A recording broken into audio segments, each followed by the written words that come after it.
ये कानून बनने के बाद वक्फ प्रॉपर्टी बहुत तेजी के साथ बढ़ी और आज की डेट में 10 लाख एकड़ जमीन हो चुकी है।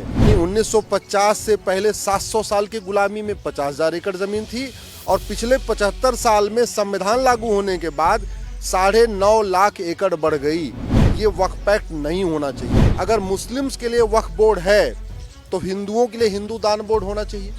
आज लोकसभा के लिए खास दिन है क्योंकि केंद्र सरकार ने बुधवार यानी कि आज 2 अप्रैल 2025 को लोकसभा में वक्फ संशोधन बिल पेश किया। सरकार कई दिनों से योजना बना रही थी कि सही समय आने पर बिल को पेश किया जाएगा।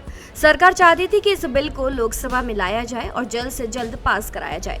लोकसभा में इसे लेकर जोरदार बहस चली। वक्फ के खिलाफ सबसे पहले याचिका दाखिल करने वाले अधिवक्ता अश्विनी उपाध्याय ने भारत एक्सप्रेस से बातचीत की। आइए सुनते हैं उन्होंने क्या कुछ कहा। वक्फ कानून को लेकर बवाल मचा हुआ है। विपक्षी पार्टियां और तमाम जो समुदाय हैं वो इसका विरोध कर रहे हैं। सरकार इसको आज बिल पेश करने जा रही है। अगर कानून बन जाता है तो क्या कुछ दिक्कतों का सामना करना पड़ेगा और 1995 का कानून क्या कहता है और भारत सरकार जो नया कानून लाने जा रही है वो क्या कहता है। हमारे साथ सुप्रीम कोर्ट के वकील अश्विनी कुमार उपाध्याय हैं जिन्होंने सबसे पहले इसको लेकर के याचिका दायर की थी सुप्रीम कोर्ट में। सर, आज सरकार कानून बनाने के लिए जो है कदम बढ़ाने जा रही है, पहली प्रतिक्रिया आपका जानना चाहेंगे चूंकि आप याचिकाकर्ता हैं इस मामले में। देखिए, हमारा ये कहना है कि भारत न बाइबल से चलेगा न कुरान से, भारत चलेगा संविधान से। मेरे इस हाथ में वक्फ एक्ट है, दूसरे हाथ में संविधान है। संविधान में वक्फ बोर्ड, वक्फ ट्रिब्यूनल तो छोड़िए, WAQF वक्फ नाम का शब्द ही नहीं है। जब भारत का विभाजन मजहब के आधार पर हो गया, उस समय जब संविधान सभा की बहस हो रही थी, जब संविधान बन रहा था, तो संविधान निर्माताओं ने कहा था कि अब मजहब के आधार पे कोई यहाँ पे नियम कानून नहीं होगा, जो होगा वो सबके लिए होगा।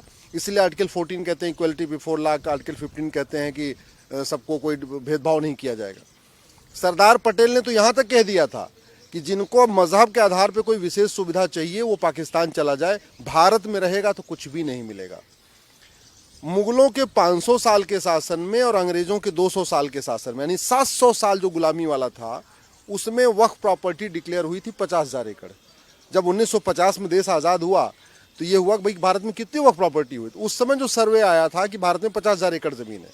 उसके बाद 1954 में कानून बना वक्फ एक्ट। उसके बाद इंदिरा जी ने उसको और अमेंड किया, राजीव गांधी जी ने और अमेंड किया और ये कानून आया 1995 में, नरसिम्हा राव जी ने बनाया। ये कानून बनने के बाद वक्फ प्रॉपर्टी बहुत तेजी के साथ बढ़ी और आज की डेट में 10 लाख एकड़ जमीन हो चुकी है।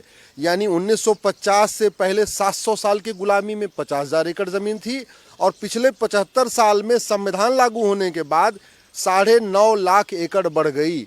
और 9.5 लाख एकड़ जो जमीन बढ़ गई है उस पर कोई कागज दिखाने के लिए तैयार नहीं है। ये वक्फ एक्ट नहीं होना चाहिए। मेरा ये मानना है मजहब के आधार पर न कोई बोर्ड हो, न मजहब के आधार पर मंत्रालय होना चाहिए, न मजहब के आधार पर ट्रिब्यूनल होना चाहिए। अगर मुस्लिम्स के लिए वक्फ बोर्ड है तो हिंदुओं के लिए हिंदू दान बोर्ड होना चाहिए, क्रिश्चियन के लिए क्रिश्चियन चैरिटी कोड होना चाहिए, क्योंकि दान, वक्फ और चैरिटी एक ही चीज़ है।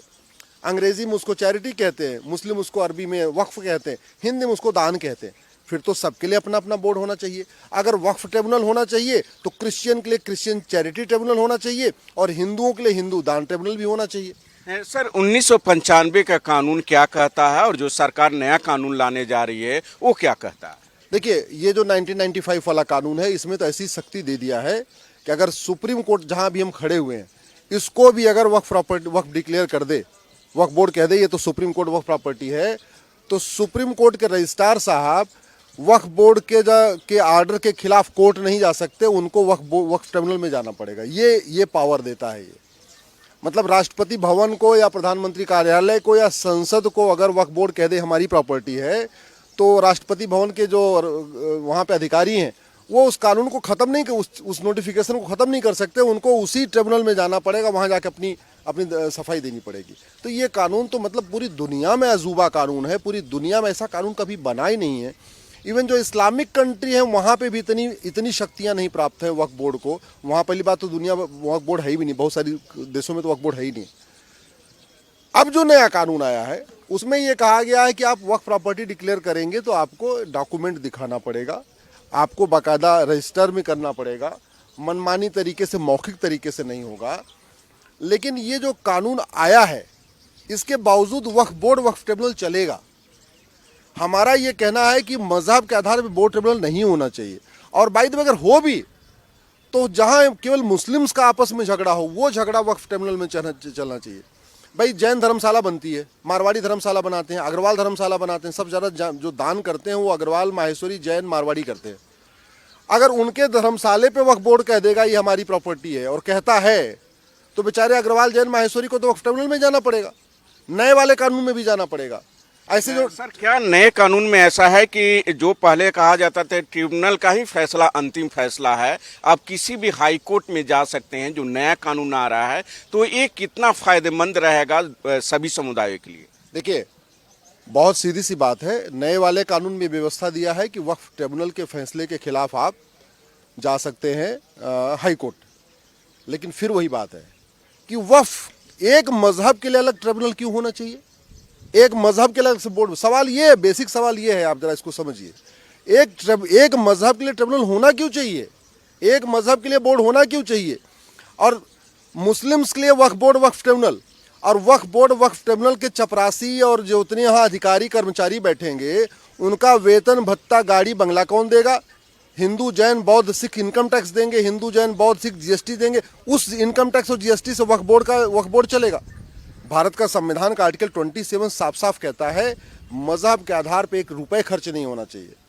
मज़ार, दरगाह और जो पक्का कब्रिस्तान है ये इस्लाम में हराम है, और ये वक्फ एक्ट मज़ार, दरगाह, पक्के कब्रिस्तान को भी वक्फ प्रॉपर्टी डिक्लेयर कर रहा है, मदरसे को यह वक्फ प्रॉपर्टी डिक्लेयर कर रहा है। जिन मदरसों में भारत के खिलाफ नफरत सिखाई जाती है कि भारत जब वंदे मातरम बोलना हराम है, भारत माता की जय बोलना हराम है, होली दिवाली मनाना हराम है, ऐसी नफरती मदरसों को भी वक्फ प्रॉपर्टी डिक्लेयर की जा रही है। इसलिए मेरा मानना ये पूरी तरीके से ख़त्म होना चाहिए। वक्फ मजहब के आधार पर बोर्ड, मंत्रालय, ट्रिब्यूनल, वजीफा, लोन, कोचिंग, स्कूल सब बंद होना चाहिए। एक देश एक विधान होना चाहिए। एक देश एक विधान होना चाहिए, और इनका मानना है कि मजहब के नाम पर किसी को भी राहत नहीं मिलनी चाहिए। इन्होंने यह भी कहा है कि इस्लाम में पैसा लेना हराम है, और जिस तरीके से ये वक्फ बोर्ड के यह अधिकार 1995 में दिया गया था, असीमित अधिकार, वो कहीं ना कहीं गलत था। इसलिए सरकार नया कानून लाने जा रही है और इसको लेकर के प्रक्रिया शुरू हो गई है। भारत एक्सप्रेस के लिए कैमरा पर्सन हुक्म सिंह के साथ गोपाल कृष्ण।